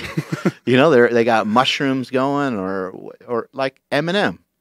We would not have Eminem without drugs. Like, he just wouldn't be the same guy, right? Yeah. And a confusing message to try to share with a child, but like, these are things that like, not everything they do is harmful. There are some positives, there are some pros to some of these things. They can open up your mind in some ways, but again, because of the mind-altering things that they can do, maybe perhaps it leads to you saying, I don't know how to face the world without this. Yeah. And that kind of seemed like the spot that you were in. Yeah, it's tough when kids are young, because like we were talking about, it's like the only tool, I use one tool for forever, right. and that one tool is not very effective later in life, or it gets less and less effective. So being able to, and plus when you're young, like 13 to 20 or however old, like, your brain's developing, so many things are going on, and I think to try to leave that as untouched as possible is going to be better. If you want to do that stuff, wait till later. It'd be something I would say. Because you might potentially have more control over it when you're older, when you're more mature. You can make a decision. You can go out with some friends and you can say, you know what, like, I want to kind of let my guard down. I want to laugh. I want to, like, not be so stressed, and so I'm going to have a glass of wine. Yep. Exactly. Stuff like that. Or maybe you get a little high before you go. Like, I don't think that those things. I've never been high in my life, so I don't really. Well, that's not true. I've had like Oxycontin and weird shit like. I've had painkillers before. Yeah. But other than that, but I learned right away that I love that too much. I'm like, nope. Can't mess with that. That was way too ridiculous. I think it was Vicodin that I had. And I told my brother, I was like, dude, I was like, I don't know. I had some, whatever. I had something going on, some sort of pain. And I just took what was prescribed, and I took it for a few days. And I was just on fire with, like, work and just, like, writing stuff and, like, just doing stuff for the business. And I told my brother, he's like, dude, do yourself a favor, man. Just take that and just fucking flush it all down the toilet. Your brother's a smart guy. He's like, whatever we have in our body, like in our blood, he's like, that shit's, first of all, is supposed to knock your ass out. He's like, it's not supposed to make you like uppity, you get like energy, feel more social. Yeah. He's like, he's like, and the people that it does that to, he's like, usually those are the people that get addicted to that. He's like, just throw that shit away. And you know what was the worst thing is I did that and I had withdrawals. And I was only on it for like 4 or 5 days. It wasn't that long. I was like, wow. I was like, this is crazy. And the withdrawals were minor because it wasn't that many days and I wasn't taking that much of it. But I'm like, holy shit. Like, if I would have done that for longer or took a little bit more, there might have been no turning back. Yeah, it's terrible. And it happens a lot with, especially like heroin and opiates and, benzos and alcohol. Those three have such terrible, like, physical withdrawals that, like, once you're like, okay, I'm ready to get off the ride now. And it's like, psych, you're on the ride forever now, bitch. Like, like you try to kick them off. And like, I remember the last, when my mom like finally like kicked me out of the house. So she's like, okay, so I'd been using the heroin, all the other stuff, and she's like, all right, you can stay at the house, but if you get high one more time, like, then you got to go. So I tried to like just withdraw at the house. And I was like throwing up, can't sleep, restless legs, ended up going to the emergency room and stuff. I was like throwing up like all weird colors and shit, just feeling terrible. Then finally I was just like pretty much like talked to my mom. I was like, all right, I'm going to leave. And she's like, well, you can't come back. I was like, I know. All right, well, I got to go. So it's just like, it's tough. Like I don't know. I just got lucky. I know it's so hard to overcome those withdrawals. Last time you went to rehab, did you go to like detox first?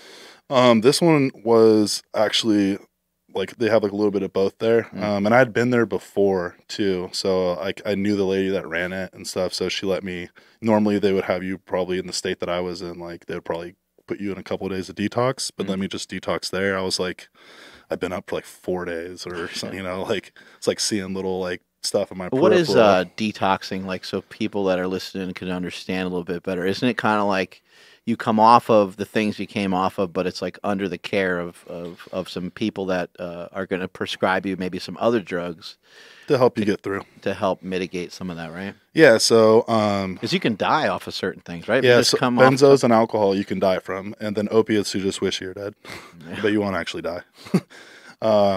So yeah, like when you're in like those places, they'll help you out a lot. Like they'll get like things to help you sleep, things to help with the cramps, things to help with like headaches and dehydration and all that stuff. It's like doing a weight cut for like a week straight or like 2 weeks. It's terrible. But once you only got to do it once. If you get through it, like you don't got to do it again, So right. Yeah. So we did that with my brother Chris, So like, Chris was in a bad spot, and like I knew about it kind of on and off from a couple friends that he had, and they were like, "Hey man, you should talk to your brother." And I would talk to him, but he was in LA, and I'm up here, and I'm doing my thing. He's down there doing his own thing, and I talked to him here and there, and like I don't know, normally he sounded okay. Yeah. Seemed like things were good. But I also know from past history, I know like my brother Mike, like he was able to serve you up the biggest dish of bullshit in the history of the world and make you think everything was great. Like he was actually magnificent at it. I mean, he could be high as hell and make you seem like everything was perfect, right? He was really, I guess you learn these things, because you're addicted to drugs and that's what you want to do. And that's what makes you feel the best. And so with Chris, I didn't really know the story. Then I would communicate with his friends more, and they'd be like, you know what? Like, seems like he's doing good. And because he'd have these ups and these downs, and from week to week, you couldn't tell what was going to happen. And he would go weeks being what seemed to be like totally fine. And in talking to him later on, he was totally fine, I guess. Yeah. But then he would drink, and like he would drink. Sometimes he would go like 3 or 4 weeks without a drink.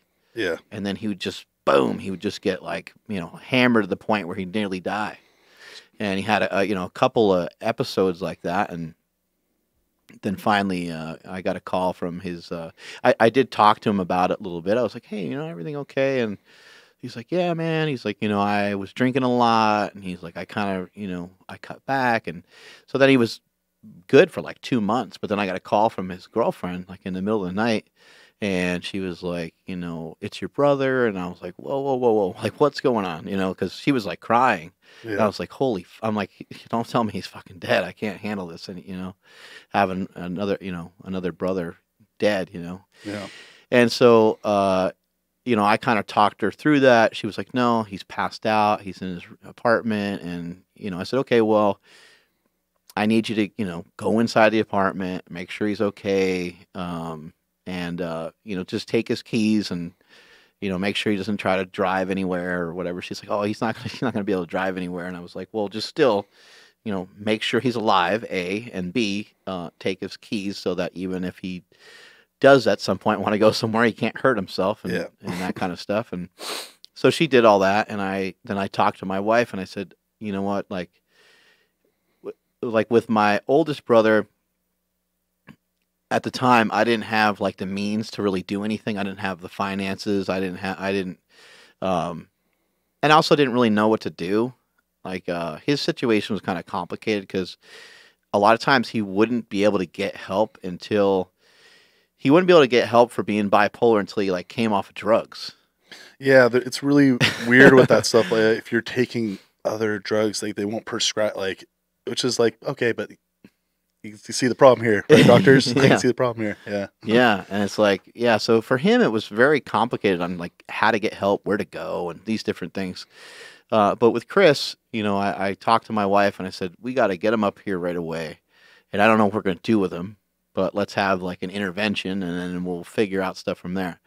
So we did all that and we had an intervention, but the whole time he was here, I don't know if he was still like messed up from then or if he took something, but he never remembered any of it. Like he was like out of it the whole time. It was crazy because here we are, we're a family, we're all pouring our heart and soul out and we're all saying all these things where all of us are crying and busted up and, because a lot of emotions are flying around and we're telling them like, dude, like if you need help, you need to just tell us if we don't know what's going on and this kind of stuff. And the next day, I asked him, I was like, hey, you know, like I know, like we said a lot of hurtful things, but we're all just trying to help. You know, really, we just want to move forward. We want to figure out how do we move forward from, you know, this situation. And he's like, yeah, man. He's like, I don't remember anything you guys said yesterday. And I was like, I was so fucking mad. I was like, holy shit.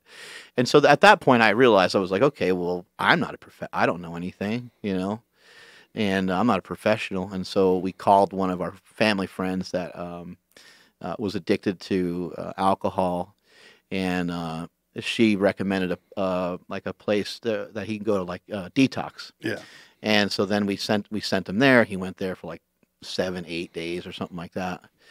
And he said it fucking sucked, and he hated it, you know, of course. But it worked, and then we were able to get him into like a rehab center, and that's ultimately what ended up being the biggest thing. But as a family, you know, we all pulled together, and we all did the best we could.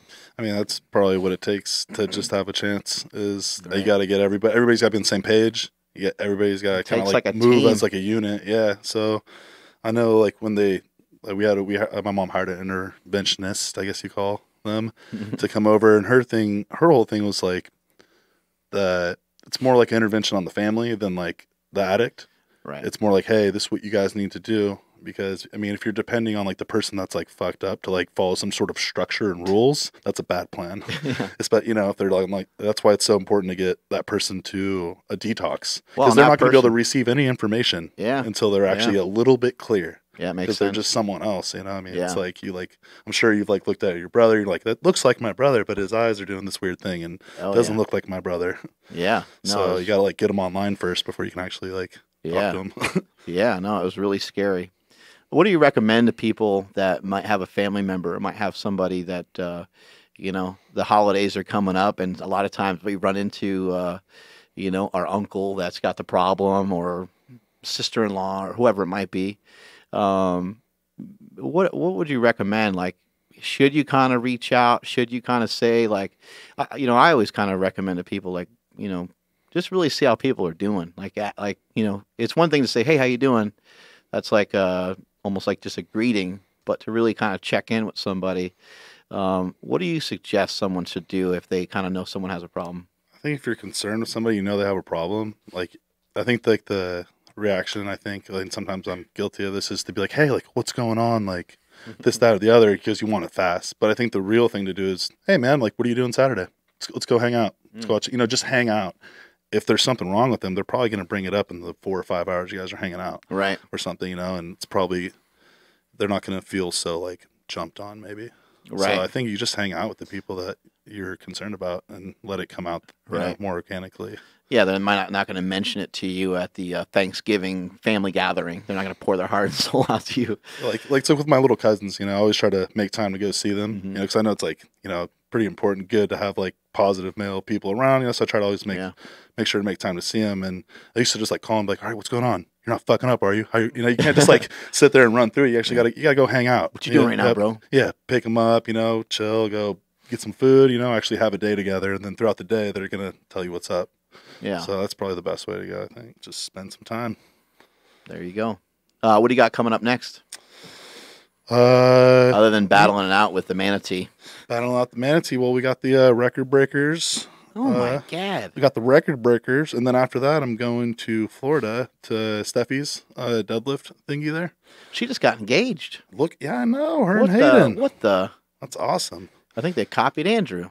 Andrew got engaged, and they just was like, "Oh man, we can't be outdone." And so Hayden does follow me, so he was probably like, fuck, that guy did it, so that means I'm going to have to do it now. putting the pressure on. Stealing your shine.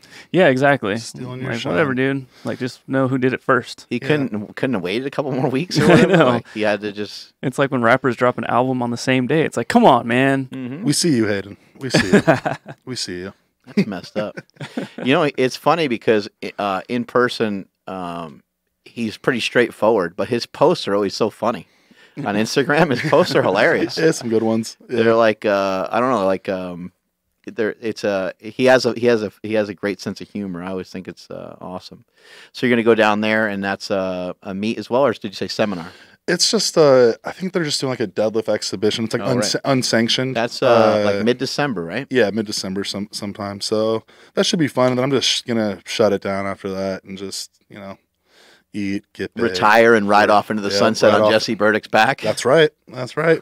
I'll be sitting on top of his head. Yeah. Oh my God, that mega mind head. Mega mind head. Start a colony up there. It's a big old dome. How are some of the lifts going? Getting ready for record breakers.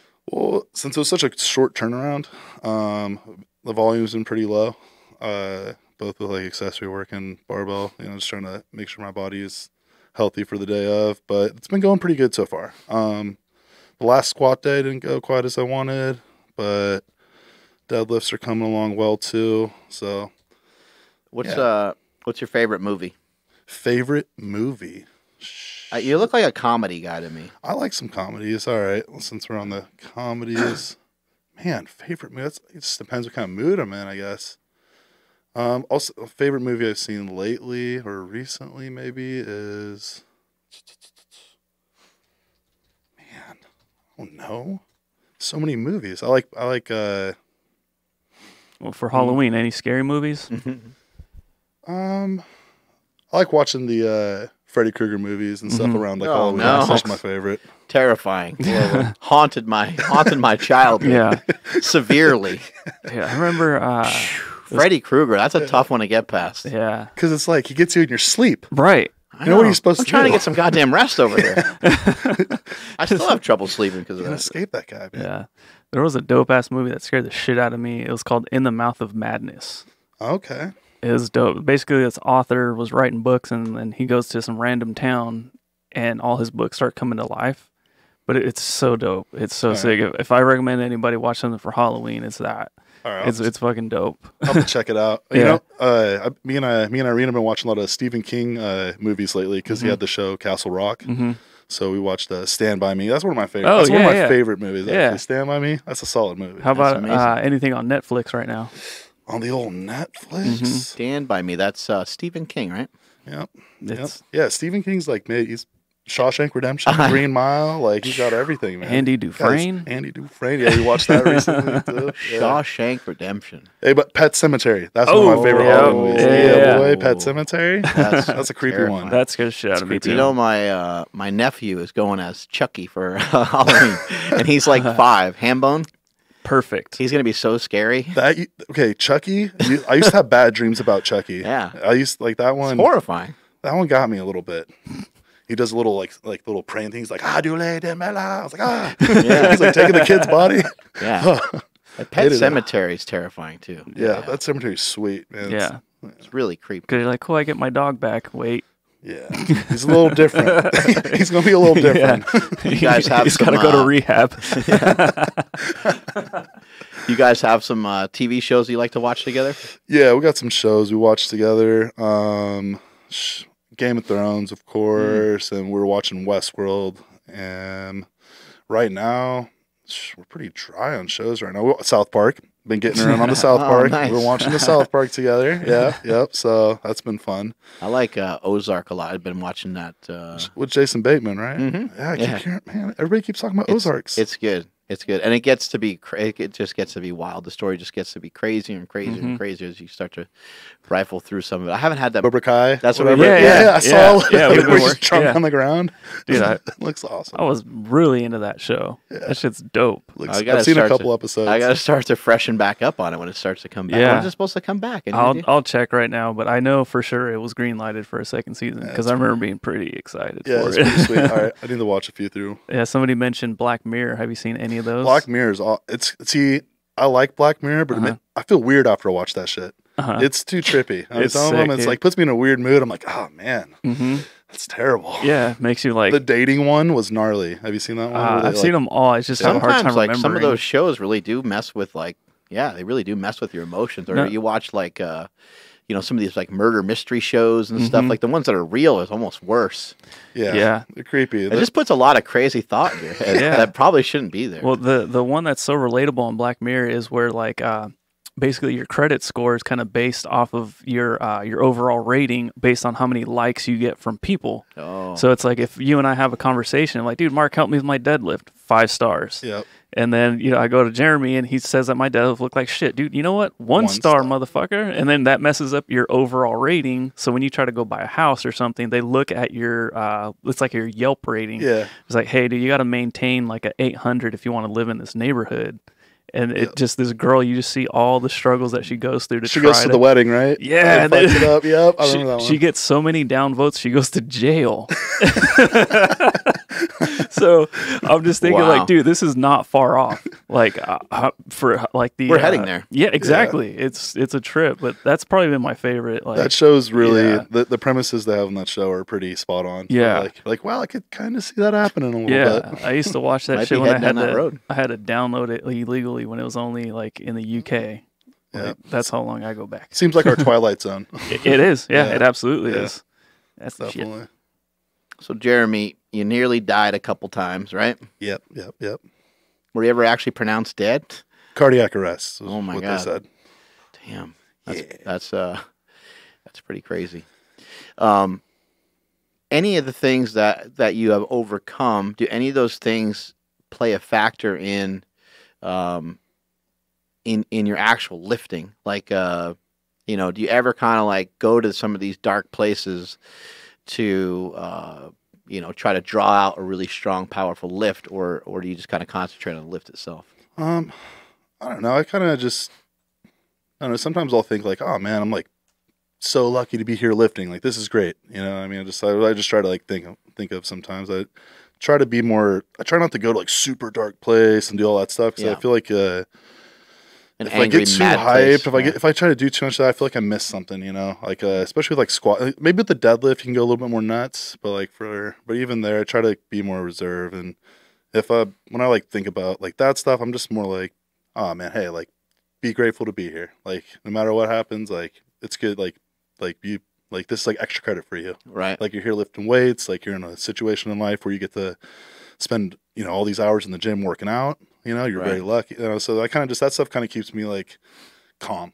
It's probably a lot more sustainable too, because if you walked around the chip on your shoulder, like, F this, F that, like no one knows my history, they don't understand where I came from, like that kind of thing, like that's a very, that's exhausting. Well, that's what got me fucked up in the beginning. So I did that when I was a kid, I was just like, well, if you knew my history, you'd understand why I'm drinking this fifth of Jack Daniels before third period, And look how much pain I'm in. Yeah, just like, I don't want to identify with that anymore, right. Like being like a victim and like all that, like, like feeling sorry for yourself shit. So I try to just, just be happy and grateful and like that usually, try to be in a good mood and try to be, calm. Sometimes, I like to get a little hyped up, more in training and like at a competition. Like competition, I don't need more hype. Yeah. I need the other thing. I need to like chill. Yeah. In training, sometimes, I need a little kick. Get aggressive, get fired up. Yeah, definitely. But everyone's a little different, whatever works for you, whatever helps, So. Yeah, some people like to go up to the bar and just have total silence and concentrate, right? Yeah, it's a little bit different for everybody, So I just try to find somewhere in the middle, All right, that's Jeremy Avilla. Strength is never weakness. Weakness is never strength. Catch you guys later. Later.